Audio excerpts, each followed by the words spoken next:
Notre environnement est en passe de devenir une décharge géante à cause d'un insidieux fléau qui asphyxie la planète, qui menace notre environnement, notre santé, la faune, la flore sont presque touchés. Ce petit objet quotidien est devenu un poison mortel. Je suis donc ici pour vous dire qu'il y a problème. Bonsoir.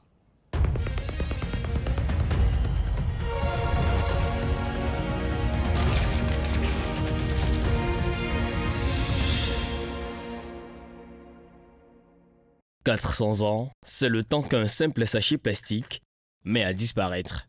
Un fléau invisible qui gangrène notre planète et plus particulièrement la Côte d'Ivoire. Ce petit objet du quotidien s'est mis en un véritable poison pour notre environnement.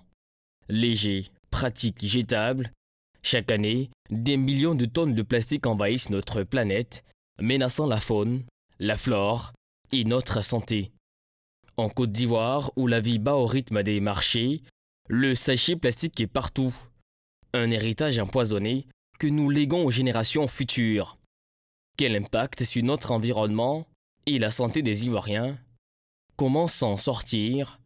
Reportage ce soir au cœur du fléau des sachets plastiques en Côte d'Ivoire.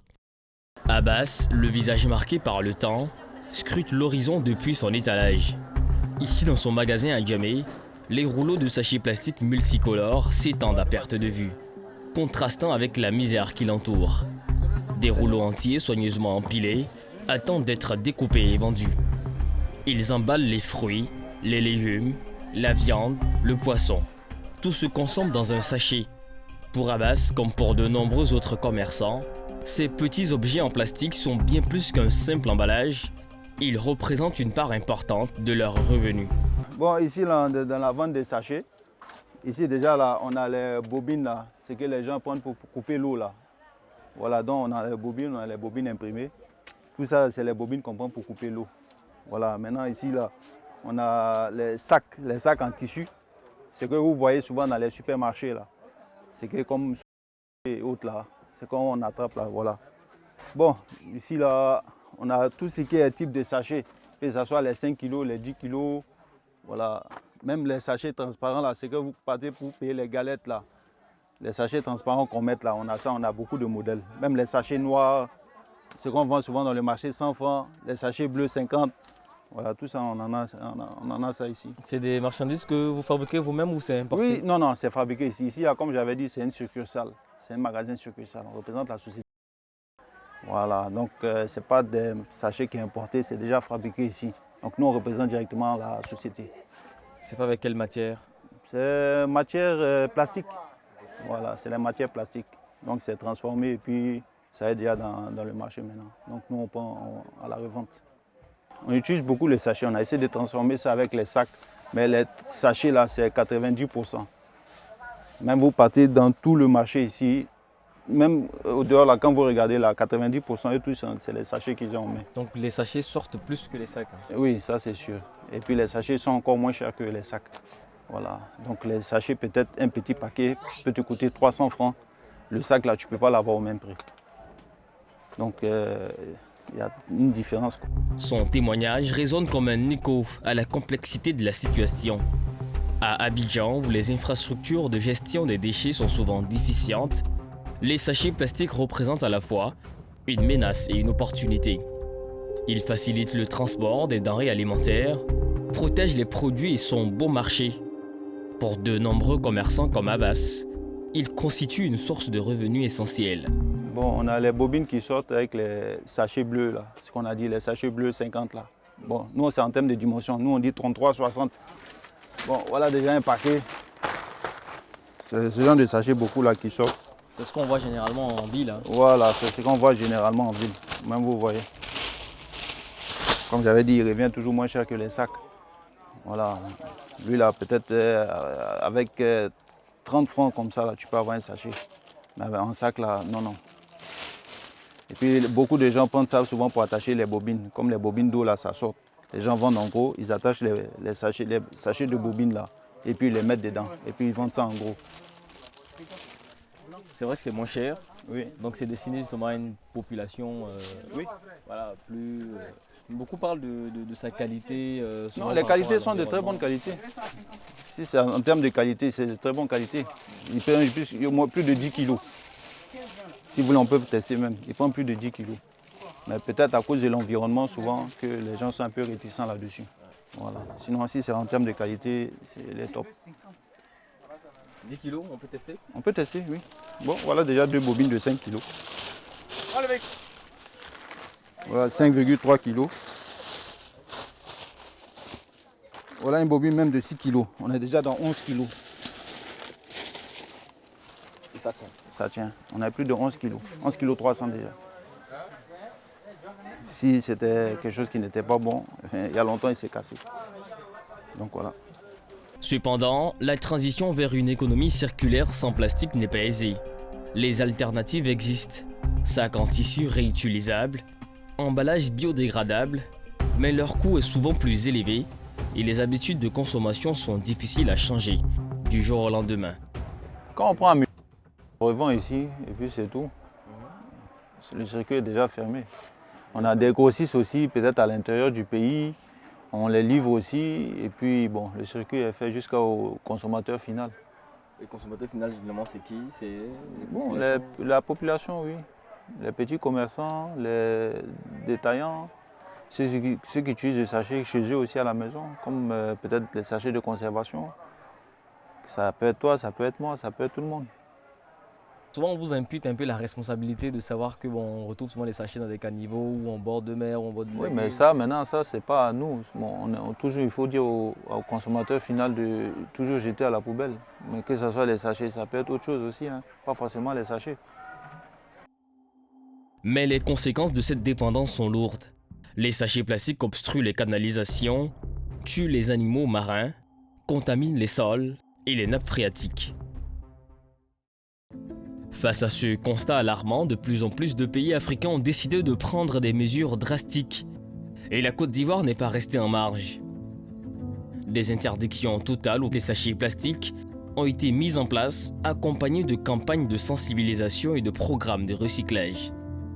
La lutte contre les sachets plastiques a été engagée il y a plus de 10 ans, exactement en 2013.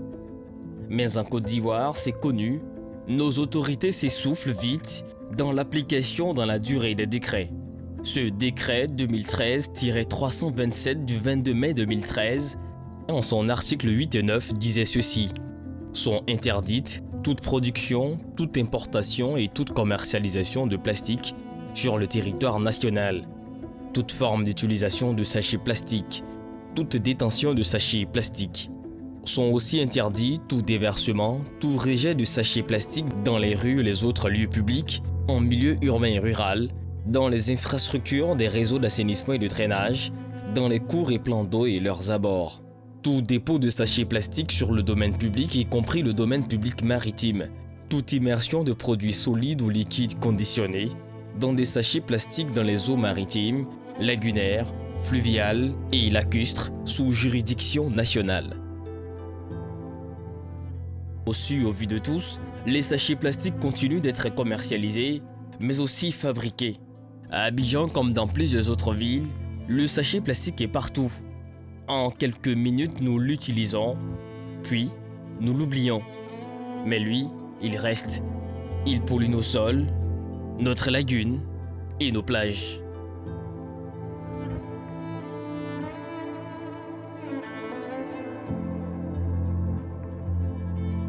À Bobo-Dioumé, les premières lueurs du jour révèlent un paysage urbain marqué par une pollution insidieuse. Des montagnes de sachets plastiques jonchent les rues, obstruent les caniveaux et s'accrochent aux arbres comme des guirlandes toxiques. Au cœur de ce chaos, Wilfried, un habitant de longue date, contemple avec désolation cette plaie qui gangrène son environnement. C'est là le problème. Oui, c'est ici, comme je le disais, depuis il y a une semaine, 2 semaines pratiquement, les sachets là ont tellement envahi l'espace là, le caniveau là, qu'il y a eu des remontées au niveau, comme on appelle, de la douche, et ce qui faisait que les odeurs étaient de plus en plus répugnantes. Voilà, donc c'est ce qui a fait que nous sommes arrivés à là aujourd'hui. Ça va même réduire malade, il faut le dire, mais c'est vraiment un problème qu'il faut chercher à régler. C'était quoi comme sachet généralement, on peut voir? Ouais, des sachets de plastique, toutes sortes de choses, des sachets de biscuits, plein de choses, chips. En tout cas, la nourriture, pas mal de choses, en tout cas des bouteilles en plastique également. Vraiment, c'est la plaie, il n'y a pas de trucs d'évacuation pour canaliser les déchets en fait qui se trament. C'est souvent dû à notre indiscipline, nous, population. Certainement. À force de manger, jeter les ordures ça et là dans les rues, c'est ce qui traîne et c'est ce qui fait que ça crée tout ce bouchon aujourd'hui. Voilà, et c'est vraiment la plaie, mais on ne peut rien y faire. À chaque fois qu'on essaie de déboucher, certainement, il y a d'autres choses qui vont venir s'ajouter, beaucoup d'incivisme encore. Mais voilà, on est dedans. Le calvaire de Wilfried est loin d'être un cas isolé. En Côte d'Ivoire, comme dans de nombreux pays africains, le plastique est devenu une véritable épidémie. Pratique, économique, il envahit nos vies, mais son impact sur l'environnement est désastreux. Il le sait, les conséquences sont multiples. Pollution des sols et des eaux, destruction de la biodiversité, inondations, maladies, le plastique tue à petit feu. Voilà, comme vous pouvez le constater, hein, voici les sachets là sont entrefilés, entrepassés ici. C'est tout ça qui crée en fait ces bouchons.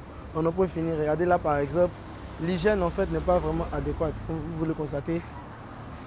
Certainement qu'il y a des remontées au niveau certainement des toilettes et consorts, ce qui fera que il y aura forcément des odeurs répugnantes derrière toutes les maisons. On a l'impression que pas mal des canaux du réseau d'assainissement de ce quartier sont bouchés par les sachets. Par les sachets, oui. Effectivement, comme je suis en train de dire, le problème n'est pas forcément au niveau de la population, c'est l'incivisme, c'est vrai. Mais il faut dire que peu importe ce que tu vas acheter désormais, tu auras un sachet dans quoi tu vas les mettre. Donc c'est ce qui fait ça. Quand tu finis d'utiliser aussi, déjà que les sachets, disons, ne sont pas bio, voilà, quand tu finis de les utiliser, certainement, tu vas les jeter dans un caniveau. Ça fait qu'à chaque fois, les caniveaux sont bouchés. Et puis bon, il n'y a pas vraiment de solution adéquate pour pouvoir régler, comme on appelle, le problème. Donc c'est un peu la plaie en fait. Le ministre de l'Environnement, du Développement durable et de la Transition écologique, Assaoré Konanjak, et ses partenaires se sont inquiétés en mai 2024 sur les facteurs qui bloquent l'application du décret de 2013 sur l'interdiction de la fabrication et la commercialisation des sachets plastiques. Il indiquait que la Côte d'Ivoire produit chaque année entre 40 000 et 100 000 tonnes de déchets plastiques, dont 5 à 20% sont recyclés, tandis que le reste est jeté dans les rues. Le combat contre la pollution plastique est un défi de longue haleine.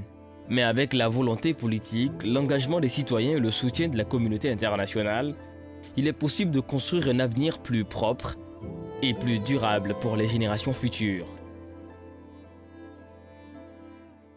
Pour mieux comprendre les enjeux de cette décision, nous avons rencontré Soro Baki, président d'une ONG environnementale et véritable passionné par la préservation de notre planète. Comparativement à certains pays de la sous-région comme le Ghana, le Sénégal et autres, la Côte d'Ivoire est aussi un grand producteur et utilisateur de sachets plastiques. Nous avons près de 280 tonnes de sachets qui sont produits chaque jour en Côte d'Ivoire. Alors, face à une situation comme celle-là, il est important de rappeler que ces déchets qui sont produits, malheureusement, ne suivent pas un bon circuit de traitement et d'élimination. Lorsque le consommateur ivoirien ou bien le citoyen lambda habitant en Côte d'Ivoire utilise son sachet, très souvent, ces sachets-là finissent dans la rue, dans les caniveaux, on les retrouve un peu partout. Et il se trouve que, comparativement à d'autres pays comme le Nigeria qui produit autour de 4 700 000 tonnes de sachets plastiques par an, la Côte d'Ivoire est aussi un gros pollueur, comme je l'ai dit, mais malheureusement, nos déchets ne sont pas bien conditionnés. Donc, cela constitue un véritable problème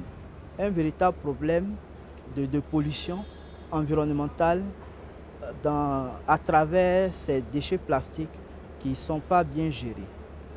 Les déchets plastiques dégradent l'aspect de nos villes, compromettent le tourisme et le développement économique. Ils provoquent des inondations avec parfois des pertes en vie humaine. Ils affectent aussi la productivité agricole par la dégradation des sols. Ils menacent les écosystèmes animaux et végétaux tout en nuisant à la santé humaine. Il faut rappeler que le plastique ne se décompose pas rapidement. Voilà. Selon la nature du plastique, vous avez certains produits plastiques qui peuvent mettre des années avant de se décomposer. Alors, à partir du moment où on produit une énorme quantité de déchets plastiques qui malheureusement ne suivent pas un bon circuit de traitement, à partir de ce moment-là, il est clair que ça va créer un problème de pollution, comme je l'ai dit tout à l'heure, et ça va justement impacter la santé humaine et aussi l'environnement. Je vais rappeler d'abord au niveau de l'environnement, les déchets plastiques impactent sur la qualité des sols. Donc on a la pollution des sols. Comment cela s'explique? À partir du moment où le plastique est libéré sur le sol, avec sa décomposition qui est très lente, et ça peut créer des microplastiques, et ces microplastiques-là vont impacter justement la qualité du sol. À partir du moment où les déchets plastiques sont mal utilisés et mal gérés, on aboutit systématiquement à un problème de pollution qui a plusieurs niveaux et qui touche en même temps l'environnement, en même temps à la santé de la population, mais aussi à la vie des animaux. En Côte d'Ivoire, les conséquences de la pollution plastique sont particulièrement visibles. Les plages, autrefois paradisiaques, sont jonchées de déchets plastiques. Les cours d'eau sont pollués et les espèces animales sont menacées. Si les efforts entrepris par le gouvernement sont louables, de nombreux défis restent à relever. Le changement des habitudes de consommation prend du temps et certains acteurs économiques sont réticents à abandonner le plastique. Il est également important de trouver des alternatives durables aux sachets plastiques qui soient à la fois économiques et respectueuses de l'environnement. Cette situation persiste parce que justement, les populations sont souvent mal informées. Souvent, ils ont des comportements très inciviques ou bien ils sont informés et ils ont une attitude irresponsable envers l'environnement. Tout en oubliant que l'environnement dans lequel nous sommes, nous devons le protéger pour nous-mêmes, mais aussi pour les générations qui viennent. Alors, face à cette situation d'incivisme de la population, c'est de renforcer les campagnes de sensibilisation. Renforcer les campagnes de sensibilisation sur le changement de comportement, sur le concept d'ivoirien nouveau prôné par le président de la République, sur les bons gestes à adopter, les gestes éco-responsables, les gestes éco-citoyens. C'est tout ça, nous devons renforcer, sensibiliser les populations, mais surtout, il revient aux décideurs, au gouvernement, de pouvoir renforcer la sanction. S'il n'y a pas de sanction, ça sera difficile pour la population, surtout ceux qui sont inciviques, ça sera très difficile de pouvoir apporter un changement significatif dans les brefs délais. Alors que, connaissant le contexte ivoirien, si ils ont sanctionné une personne, deux personnes, une fois, deux fois, c'est clair que ça peut, en plus de la sensibilisation, ça peut accélérer un certain nombre de choses et améliorer le changement de comportement. Face à cette situation alarmante, le gouvernement ivoirien a mis en place une série de mesures pour lutter contre la pollution plastique. Des campagnes de sensibilisation sont organisées dans les écoles, les marchés et les quartiers pour inciter les populations à adopter de nouveaux comportements. Des programmes de recyclage sont également développés pour favoriser les déchets plastiques. À Yopougon, Zamblé rassemble ses troupes. Un groupe de femmes armées de sacs et de pinces. Leur mission du jour, parcourir les rues de leur quartier à la recherche d'un ennemi insidieux, le sachet plastique. Voici le constat, le constat en général de nos caniveaux. Voilà, les caniveaux sont jonchés de bidons plastiques, de sachets plastiques d'ordures. Voilà, nous, avec Unival Plast, nous travaillons à débarrasser les caniveaux de ces déchets plastiques-là, c'est-à-dire les bidons plastiques et les sachets.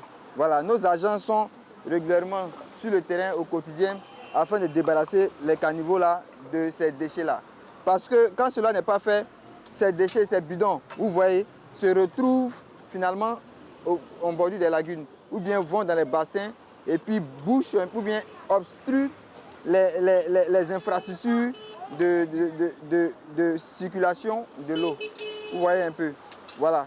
Donc c'est le lieu en même temps de sensibiliser les populations à la meilleure gestion de ces déchets-là, de ces plastiques-là. Parce que, comme vous le constatez là, vous voyez, le caniveau, l'usage naturel du caniveau qui est de laisser passer, circuler de l'eau, ce n'est plus à cet usage-là que le caniveau sert. Il sert désormais à verser les ordures, il sert désormais à jeter les bidons plastiques. Voilà, nous voulons au niveau de Univalplast adresser ce problème-là. C'est pourquoi nous essayons au quotidien d'envoyer nos agents sur le terrain afin de pouvoir faire ce travail-là, débarrasser nos caniveaux, nos étendues d'eau et nos bassins des sachets plastiques et des bidons plastiques. Depuis l'interdiction des sachets plastiques en Côte d'Ivoire, Zamblé a endossé un rôle clé. À la tête d'une unité de collecte, il coordonne chaque jour cette armée pacifique déterminée à nettoyer leur environnement. Les femmes, sous sa houlette, sillonnent les rues, les yeux rivés au sol, dénichant les sachets abandonnés, les bouteilles en plastique, les emballages divers. Chaque geste est un pas de plus vers un avenir plus propre. Quand on finit de ramasser, de collecter ces déchets-là comme ça dans les caniveaux, ces bidons et ces sachets, quelques jours plus tard, quand on revient, on retrouve les mêmes déchets dans les caniveaux. Pour dire que les populations elles-mêmes ne sont pas éduquées à éviter de mettre les déchets dans les caniveaux, à les jeter dans les rues. Généralement, les gens, quand ils finissent de boire de l'eau, ils les jettent dans la rue, ça se retrouve dans les caniveaux. Il y en a même volontairement qui mettent ça dans les caniveaux. Vous voyez un peu. Donc c'est une réalité qu'on vit au quotidien, qu'on constate au quotidien ici. Alors que normalement, quand on voit des agents en train de débarrasser les caniveaux, déjà ça devait pouvoir interpeller les uns et les autres pour dire que c'est quelque chose qui est nuisible. C'est pourquoi il y a des agents qui viennent sur le terrain pour les collecter. C'est parce que c'est nuisible qu'ils essaient de déboucher les caniveaux, débarrasser les caniveaux de ces déchets-là. Mais en général, les gens ne sont pas interpellés à cette question-là. Quand on finit, quelques jours plus tard, on revient, on retrouve les mêmes déchets, les mêmes sachets, les mêmes bidons plastiques. Le quartier, autrefois jonché de déchets, se transforme peu à peu. Les cours d'eau, autrefois pollués, commencent à respirer. Les habitants témoins de cette métamorphose saluent l'initiative de Zamblé et de son équipe. Les caniveaux sont faits pour laisser couler de l'eau. Voilà. Les caniveaux ne sont pas des poubelles. Chaque déchet, chaque sachet plastique, chaque bidon, bouteille plastique doit se retrouver dans un caniveau. Quand vous utilisez, vous consommez de l'eau ou bien un jus quelconque, mettez l'emballage ou bien la bouteille plastique dans une poubelle. Quand vous utilisez un emballage, un sachet, mettez cela dans une poubelle. Même si c'est d'autres formes de déchets, même des déchets organiques, les caniveaux ne sont pas faits pour accueillir des déchets organiques, les déchets de toutes sortes. Et les déchets, nous luttons contre des déchets plastiques, mais il y a des déchets organiques aussi qui sont là. Mais le combat est loin d'être terminé. Les sachets plastiques, comme des fantômes tenaces, continuent de surgir des recoins les plus inattendus. Zamblé le sait bien. Chaque jour, il doit faire face à de nouveaux défis, à de nouvelles résistances. Certains, par habitude, continuent d'utiliser les sachets plastiques. D'autres, par ignorance, ne mesurent pas l'impact de leurs gestes sur l'environnement. Mais Zamblé ne se contente pas de ramasser. Il a une vision plus ambitieuse. Transformer ces déchets en ressources. Dans son unité de collecte, les sachets plastiques sont triés, lavés, puis broyés. Une nouvelle vie commence alors pour ces matériaux autrefois voués à la décharge. Par jour, c'est près de 2 tonnes de déchets plastiques que nous collectons. C'est-à-dire les sachets et les bouteilles. Voilà, mis ensemble, c'est près de 2 tonnes que nous collectons au maximum par jour. Et généralement, on les retrouve dans les bassins et puis au bord des lagunes. Voilà. Et il est important de préciser qu'on les retrouve aussi souvent, le plus souvent, dans les caniveaux, mais les caniveaux sont des lieux de transition de ces déchets plastiques-là. Cette catégorie de déchets plastiques, c'est tel que les sachets que nous voyons ici, c'est cette catégorie que nous utilisons mélangée à d'autres matières pour produire les pavés que nous aurons l'occasion de vous présenter tout à l'heure. Voilà. Donc c'est une matière première pour nous, mais qui est considérée comme des déchets pour d'autres. Voilà. Comme pour dire qu'il n'y a pas de déchets en quelque sorte et rien ne se perd, tout se transforme. Il sait que la tâche est immense, mais il est convaincu que chaque petit geste compte. Car si la pollution est une addiction moderne, la résilience et la créativité sont des antidotes bien réels. Si nous, en tant que citoyens, nous continuons de consommer, d'utiliser les plastiques de manière exagérée, sans avoir une limite, ça va faire que la production va continuer d'augmenter. Mais si à notre niveau, en tant que citoyens, quand nous allons dans des surfaces acheter des produits, tout ça, et que nous décidons, par exemple, en ce qui concerne les sachets, quand on nous serve dans de l'emballage recyclable, ou bien de l'emballage biodégradable, facilement, vous voyez que ça va réduire au niveau de la production, la consommation, puisque la production est proportionnelle à la consommation. Plus il y a de consommation, plus il y a de la production. Donc c'est une décision, c'est une loi que nous saluons, mais elle doit être accompagnée aussi d'actes forts, voilà, je peux dire de sensibilisation, de répression. Mais en même temps, il est important de dire qu'en tant que citoyen, si ces déchets-là, qui sont censés se retrouver dans les poubelles, se retrouvent dans les rues, et que nous sommes amenés à les voir partout, au bord des lagunes, dans les caniveaux, dans des bassins, c'est du fait de nous, citoyens. Zamblé envisage de développer une gamme plus large de produits à partir de déchets plastiques, tels que les meubles ou les objets de décoration. Son objectif est de faire de Yopougon un modèle de gestion circulaire des déchets, inspirant ainsi d'autres communautés. Sous ses doigts experts, les déchets plastiques se métamorphosent en objets utiles, comme ces pavés écologiques. Des pavés qui sont faits avec les sachets et d'autres matières que nous mélangeons pour faire les pavés, ce que nous appelons les pavés écologiques. Mais nous pouvons aller au-delà des pavés et produire d'autres produits dérivés. Voilà. Et c'est environ, quand la machine fonctionne normalement, c'est environ une centaine de pavés qu'on peut faire par jour. Voilà, une centaine de pavés qui sont faits par jour. Là, ces pavés-là sont faits depuis un bon moment. Ils sont stockés là. Voilà. Et ce sont des pavés aussi que, pour ceux qui sont intéressés, que nous vendons.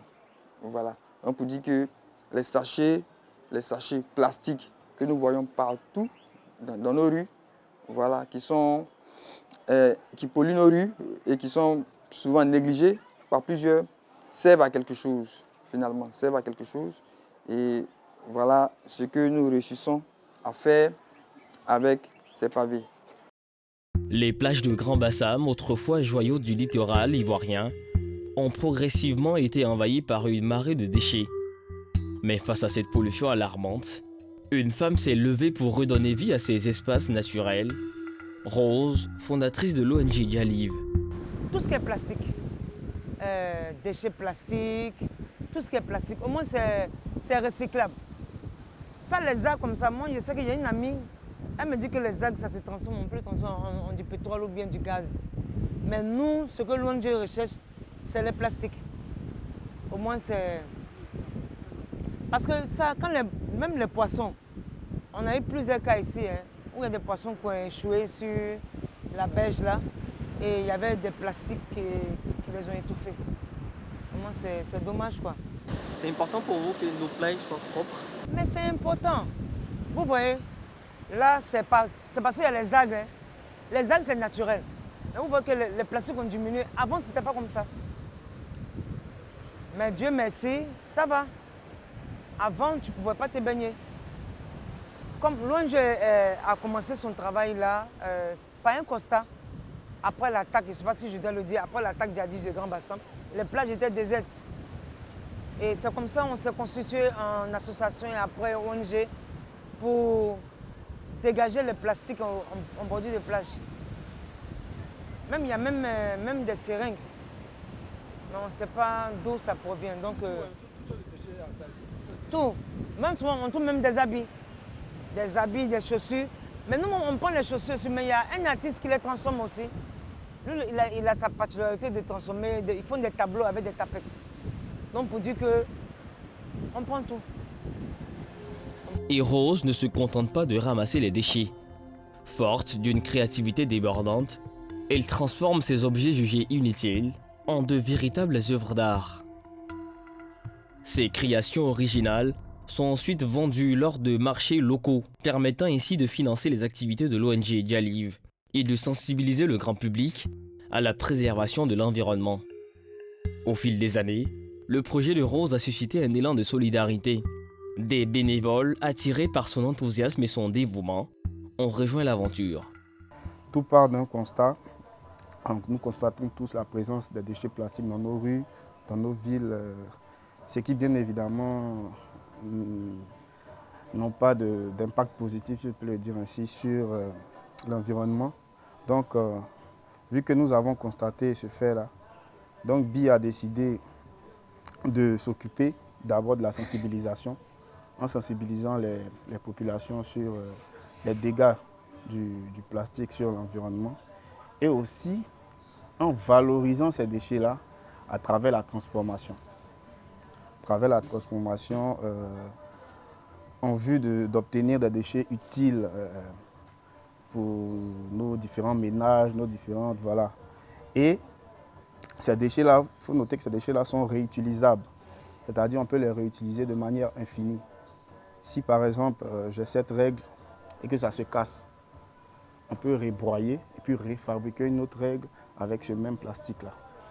Donc voilà un peu la particularité de ce que nous faisons à BIA. Donc c'est un peu... Ici, on a un filet. On a un filet qui est fait à base de déchets plastiques. Ça s'appelle le projet ELA.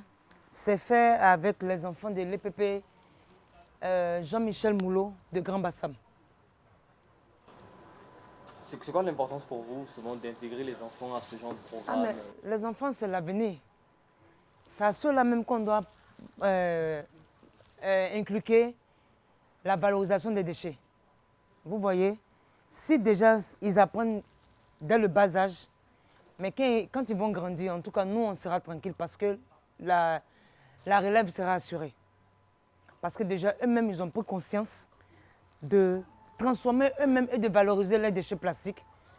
Donc nous sommes heureux. En tant que président de l'ONG, vraiment moi, ma mission est accomplie. Le parcours de Rose est une véritable source d'inspiration. Son engagement sans faille et sa détermination à préserver l'environnement sont exemplaires. Au-delà de son action locale, Rose sensibilise la population à l'importance de protéger les océans et de réduire notre consommation de plastique. En dépit des efforts législatifs déployés pour bannir l'usage des sachets plastiques, leur omniprésence dans notre environnement témoigne d'une mise en œuvre inachevée du décret d'interdiction. À l'heure où la Côte d'Ivoire aspire à être un modèle de développement durable en Afrique, il est crucial d'associer une volonté politique ferme à des actions concrètes sur le terrain. Il faut surtout renforcer le contrôle et sensibiliser davantage les populations et encourager les alternatives viables au plastique. À ce niveau, le ministre Assaoré Conan Jacques a fait savoir que le gouvernement se tiendra aux côtés des entreprises qui s'engageront dans la revalorisation des déchets plastiques. Les pollueurs, quant à eux, encourent 6 mois d'emprisonnement et une amende pouvant aller jusqu'à 1 million de francs CFA.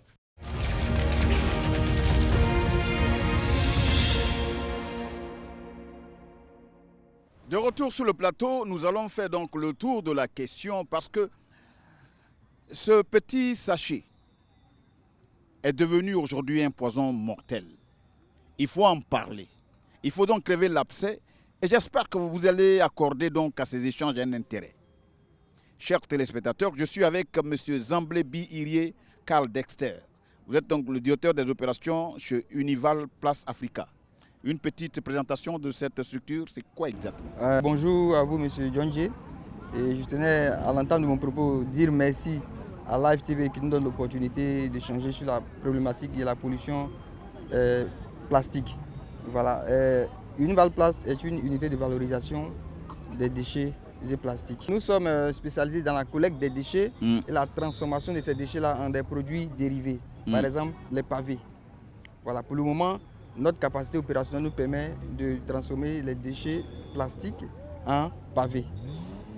D'accord. À côté de vous, pour que le débat soit réel, monsieur, vous allez vous présenter. Je suis monsieur Assilou Kablan Constani, ingénieur en gestion des déchets et chargé d'études à l'Association ivoirienne pour la valorisation des déchets plastiques. L'Association ivoirienne pour la valorisation des déchets plastiques, j'ai l'impression que vous avez un dénominateur commun parce que lui, il valorise, vous valorisez aussi. Qu'est-ce que vous avez déjà mené comme action? D'accord. Déjà, merci pour la parole, monsieur John. L'unité de valorisation Univalplast Africa est l'un de nos partenaires. Okay. Nous accompagnons cette unité de valorisation-là sur des actions concrètes, des actions de collecte et des actions de valorisation des déchets. Et l'Association ivoirienne pour la valorisation des déchets plastiques est une association qui a été créée en 2019 sous l'égide de la Confédération générale des entreprises de Côte d'Ivoire. Et c'est une entreprise qui rassemble les acteurs de la chaîne de valeur du plastique. Donc, dans cette filière-là, il y a les producteurs, les plasturgistes, les embouteilleurs et des recycleurs. Et comme je l'ai dit, on a des partenariats avec des startups, l'exemple de l'Univalplast, et aussi des ONG qui sont partenaires avec nous pour les actions sur le terrain. Alors, c'est une question que je vais poser à vous deux. Vous savez, c'est ce petit objet du quotidien. On ne l'a pas vu venir. Aujourd'hui, il s'est transformé en pollution plastique. D'abord, son utilisation. Est-ce que nous avons pris conscience que cette utilisation aujourd'hui nous crée un préjudice? Et quelle est la perception aujourd'hui de ces personnes-là? Parce que j'ai eu dire il y a quelques années, l'État avait signé un décret pour l'interdiction donc de l'utilisation de ces déchets. On en est où pour qu'on en arrive dans cette situation dans laquelle nous sommes aujourd'hui? Et le danger qui nous guette, il est réel. Je vous la pose en tant que citoyen ivoirien, mais aussi en tant que responsable de ces circuits dont vous parliez tantôt. Déjà, il faut dire que le sachet plastique est un objet de notre quotidien. Voilà, on l'utilise à tout bout de champ, voilà, pour les courses que nous effectuons et même dans les marchés, dans les boutiques. Ne serait-ce qu'à acheter une boîte d'allumettes, le boutiquier va vouloir mettre ça dans un sachet pour vous donner. Et c'est un objet auquel nous sommes réellement familiarisés. Et en 2013, comme vous l'avez mentionné, la loi est sortie et elle a stipulé l'interdiction de l'importation, de la fabrication et de la commercialisation des sachets plastiques non biodégradables. Et dans l'application des choses, ce qu'on a constaté sur le terrain, c'est que le substitut qui était proposé aux commerçants, aux acteurs qui utilisent le plastique, était quelque chose qui n'était pas accessible à toutes les couches sociales. Voilà, c'est notamment le papier, notamment les sacs biodégradables, mais ce n'est pas quelque chose qui est disponible par rapport au rapport prix. Alors, si je vous écoute, ça voudrait donc dire que cette loi votée, elle était en phase d'être respectée, sauf que le portefeuille de la population ne permet pas de pouvoir acheter ce qui remplaçait donc ce... Est-ce votre sentiment? Oui, un peu. Déjà, je voudrais dire qu'au niveau de la prise de conscience du danger que constitue la pollution plastique est avérée même et manifeste par la loi qui a été prise par le gouvernement. Voilà, portant interdiction de la production, de l'importation et de la commercialisation de déchets plastiques, comme l'a souligné M. Assilou tout à l'heure. Mais je voudrais aussi dire que, comme il a dit, le plastique est léger, il est moins cher pour les industriels, voilà, il est facilement transformable. Donc c'est ce qui fait de lui une matière prisée par les industriels, ce qui fait de lui un produit prisé par les industriels. Et comme il a dit, le rapport prix, il est accessible pour aux commerçants informels, ceux qui l'utilisent beaucoup. Voilà, les commerçants qui sont dans le secteur informel l'utilisent beaucoup parce qu'il est accessible à leur bourse. Donc c'est une réalité qu'on ne peut pas occulter. Mais au-delà de ça, cela ne justifie pas son utilisation alors qu'on est conscient qu'il y a danger. Alors moi, tout à l'heure dans ses propos, il parlait de familiarité. Un produit avec lequel nous sommes familiarisés, un produit qui nous aide, qui nous est utile dans notre quotidien. Mais quand quelque chose nous aide, je veux dire qu'on doit avoir une attitude de reconnaissance. Et donc il faut prendre soin donc de ce produit qui nous aide. Si on respectait cette règle de familiarité, je ne crois pas que l'État aurait eu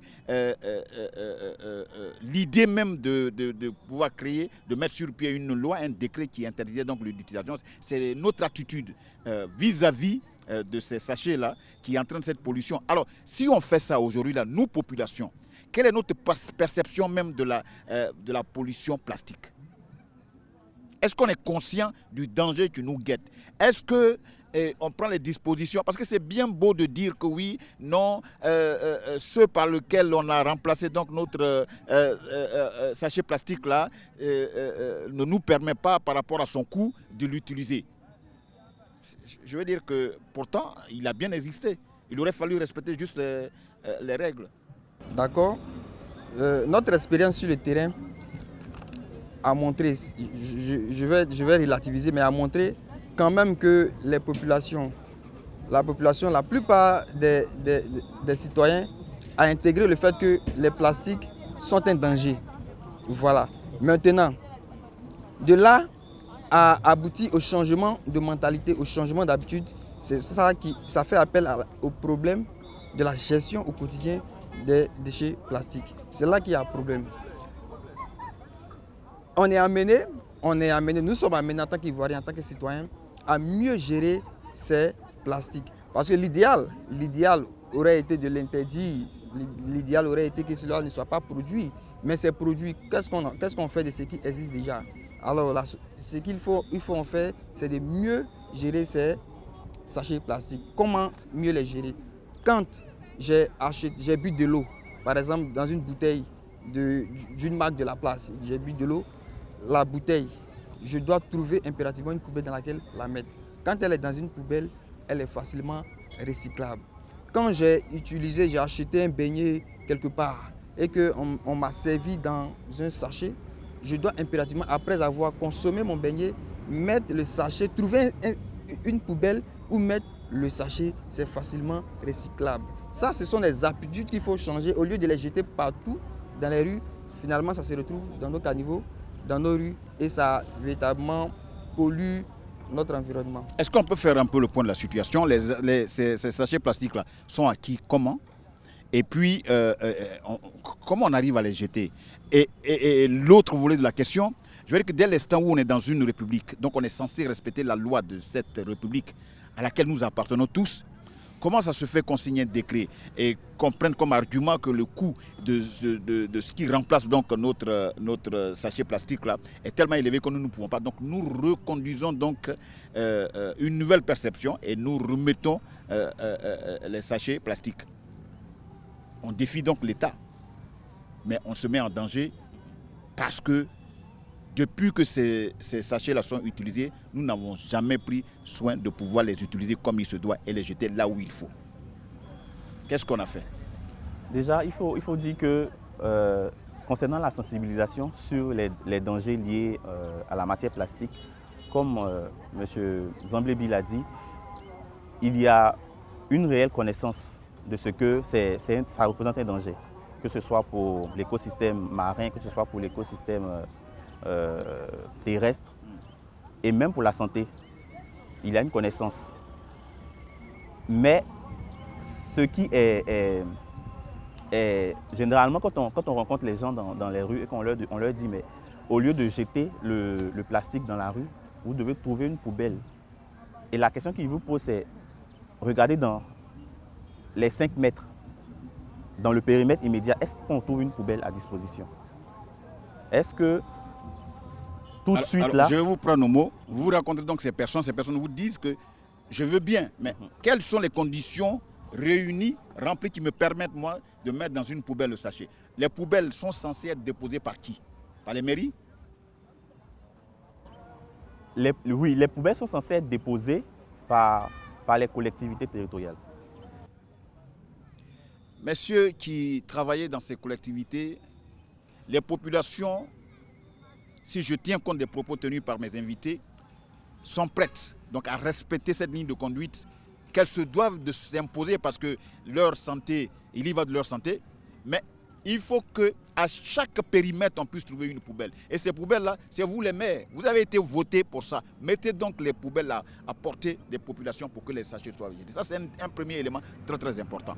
Appelons les choses par leur nom. Disons ceux qui doivent faire leur travail. Voilà. Les populations votent des maires pour jouer leur rôle d'agent de développement. Les populations votent des députés pour aller voter des lois à l'Assemblée nationale pour défendre les intérêts des choses. Donc, quand ces personnes-là ne respectent pas ce pourquoi elles ont pris un engagement avec les populations, à un moment donné, il faut faire une pause et le leur rappeler.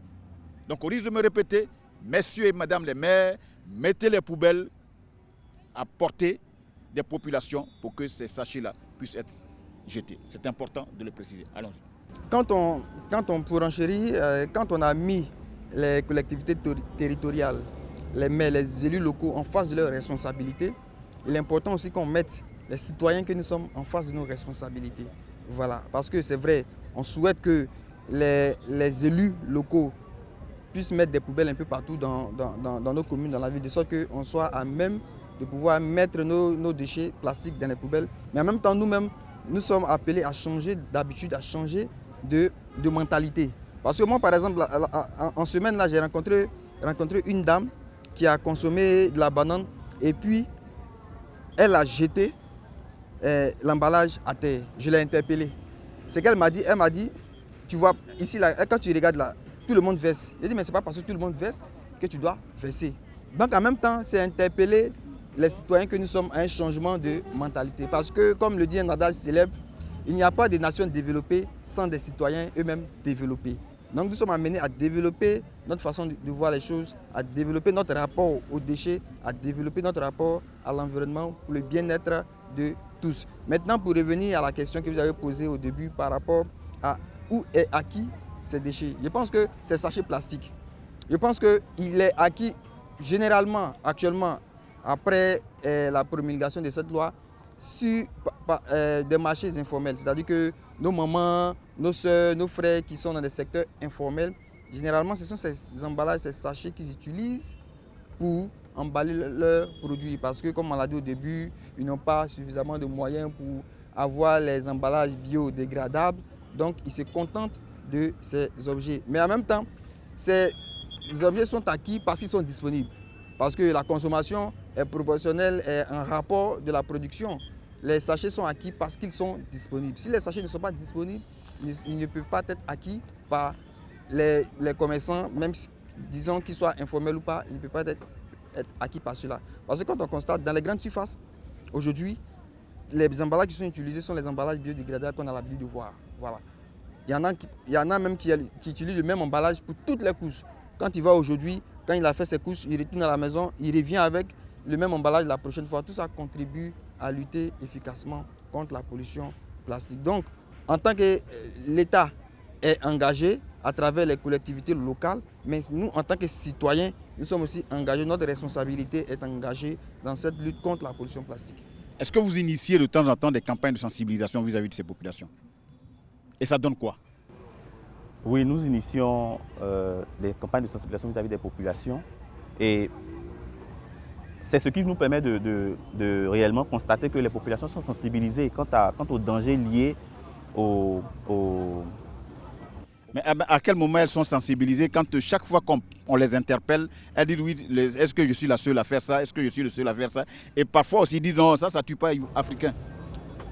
Le fait même d'être interpellé, c'est une sensibilisation. Le fait même d'interpeller une personne... Oui, je sais que vous faites votre part, mais est-ce que une chose c'est de faire une sensibilisation Une autre chose est que la cible qu'on sensibilise, elle soit sensibilisée. Mais chaque fois qu'elle a toujours ce même refrain, ça ne tue pas africain, est-ce que je suis la seule ou bien le seul à pouvoir déposer des sachets par terre? En fait, pour répondre à cette question, c'est que donner la réponse de « ça ne tue pas africain », ça ne tue pas dans l'immédiat, ça ne tue pas sur le champ, mais dans le long terme, ça a des conséquences. Mais c'est quand même la preuve que c'est pas facile pour vous. Oui, c'est pas facile, mais on a des retours quand même positifs. Ok. Dernièrement, le samedi dernier, c'était la journée mondiale du nettoyage de la planète. À l'occasion de cette journée-là, nous avons eu dans plusieurs communes des activités de sensibilisation et de nettoyage. Et moi, juste après cette activité-là, j'ai eu le retour de certains jeunes qui étaient conviés à cette activité, qui m'ont dit véritablement, ils ont aimé l'action, ils ont aimé l'activité, parce qu'aujourd'hui, désormais, ils prennent l'engagement au niveau de leur quartier d'initier ces campagnes de sensibilisation là en interne, de sorte que leur population, leurs parents, leurs frères soient sensibilisés à l'idée du danger lié à la pollution plastique. Dernière question avant de faire le dernier tour de table, M. Zamblé, elle vous est destinée. Vous aviez parlé de la transformation donc, de ces sachets-là. Regardez le spectacle que nous offre ce que nous voyons là. Ce sont des sachets qui sont là. Je vais dire que ce n'est pas une transformation qu'on est en train de faire là. On est en train de les brûler. Et ça, ce sont des spectacles comme ça qu'on voit partout dans toutes les communes en Côte d'Ivoire. Quelques commentaires? Le commentaire que je peux faire, c'est que c'est un constat amer. C'est un constat amer. À notre humble niveau, nous faisons ce qui est dans la possibilité de nos capacités, de nos moyens pour valoriser ce qu'on peut valoriser.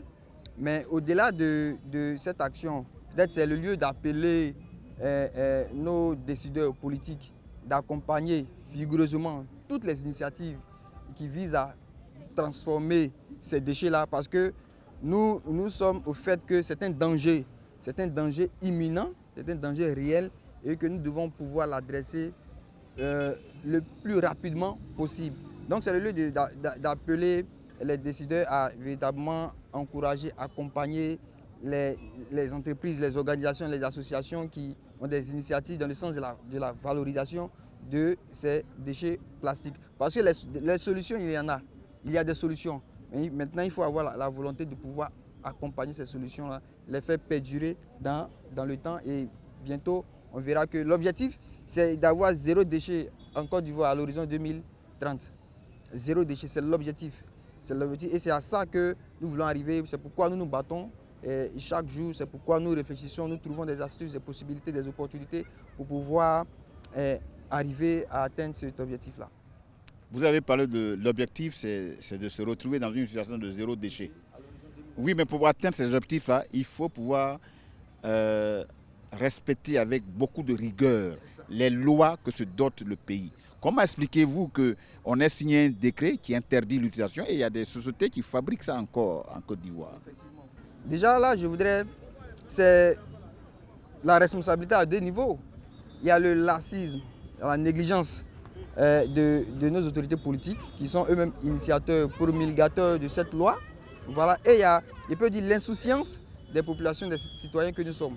Voilà, parce que déjà, la volonté est manifeste au niveau du gouvernement de quand même de lutter contre ce phénomène, parce qu'il y a une loi qui existe. Mais nous, à notre niveau, on doit pouvoir s'approprier le danger que constitue la pollution plastique. Parce qu'on va beau donner des lois, décider des lois, mais si nous, en tant que citoyens, nous n'avons pas pris conscience que c'est un danger qui nous guette et qu'on doit ensemble nous approprier les nouveaux mécanismes, les nouvelles habitudes afin de nous prémunir de ces dangers-là qui nous guettent. Donc c'est un appel, je situe ainsi les responsabilités, le laxisme de nos autorités qui doivent pouvoir être rigoureux, comme on l'avait dit, sur l'interdiction. Parce que la loi interdit, c'est clair, l'interdiction de production, l'interdiction de commercialisation, l'interdiction d'importation. Voilà. Quand on arrive à faire ça, il faut pouvoir accompagner. Je n'ai pas envie de dire qu'il faut faire la répression, mais il faut être rigoureux sur cela. Parce qu'une anecdote, c'est que moi-même, en 2013, quand cette loi a été prise, je vendais les sachets d'eau que nos mamans vendent d'habitude là. J'avais mes machines et je les faisais. Quand cette loi a été prise, en tant que citoyen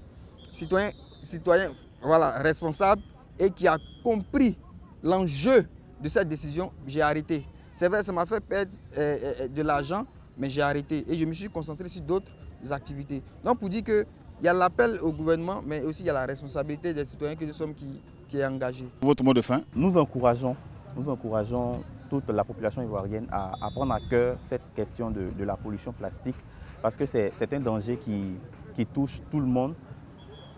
C'est vrai que nous sommes familiarisés, comme nous l'avons dit déjà, au plastique, mais il y a des substituts. Il y a des substituts. Aujourd'hui, on a des gouttes qui sont en métal, on a des assiettes qui sont faites en d'autres matières.